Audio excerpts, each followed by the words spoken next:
Video کو like کر کے آگے شیئر ضرور کر دینا۔ روزے کے حقوق کیا ہیں؟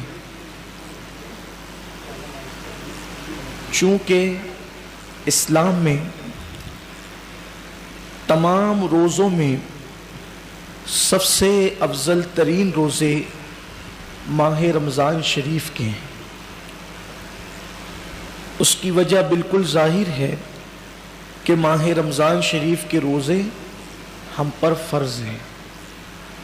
اس کی فرضیت کا کسی کو انکار ہی نہیں، اور جو انکار کرے وہ مسلمان ہی نہیں۔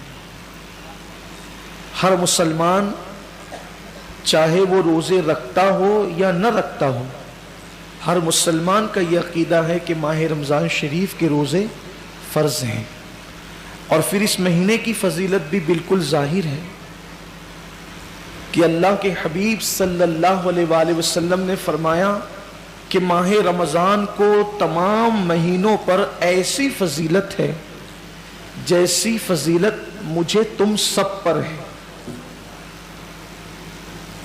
حضور سے بڑھ کر فضیلت والا کوئی نہیں۔ تو بالکل صاف یہ بات ہمیں معلوم ہو رہی ہے کہ ماہ رمضان سے افضل ترین کوئی مہینہ نہیں، بلکہ اس ماہ مبارک کے بارے میں تو یہ بھی کہا گیا کہ یہ مت کہو کہ رمضان آیا اور رمضان چلا گیا، رمضان میں یہ کریں گے، رمضان میں وہ کریں گے، بلکہ یہ کہو کہ ماہ رمضان آیا، ماہ رمضان گیا، رمضان المبارک میں ایسا ہوا۔ یعنی اس کا نام ایسے ہی مت لو کہ رمضان آیا، رمضان ہے، اس کا نام احترام سے ماہ رمضان آیا، رمضان المبارک آیا، رمضان کریم آیا۔ یعنی اس کا ادب اللہ کے حبیب صلی اللہ علیہ وآلہ وسلم نے، صحابہ نے اور امت کے اکابرین نے ہمیں سکھایا۔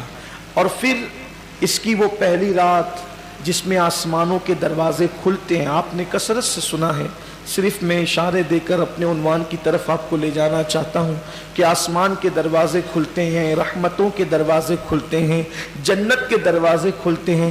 ایک سال تک اہتمام ماہ رمضان میں، ماہ رمضان کے اہتمام میں ایک سال تک جنت کو سجایا جاتا ہے۔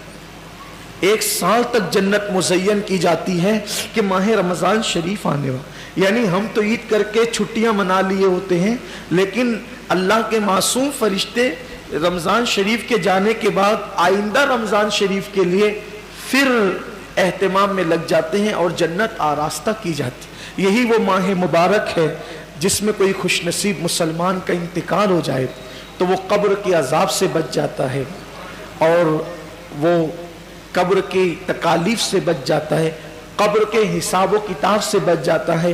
اور میں اللہ کی ذات سے امید کرتا ہوں کہ وہ قیامت کے حساب و کتاب سے بھی محفوظ ہو جائے کہ جو اس ماہ مبارک میں انتقال کرے۔ ویڈیو اگر اچھا لگا ہو تو لائک کر کے آگے شیئر ضرور کر دینا۔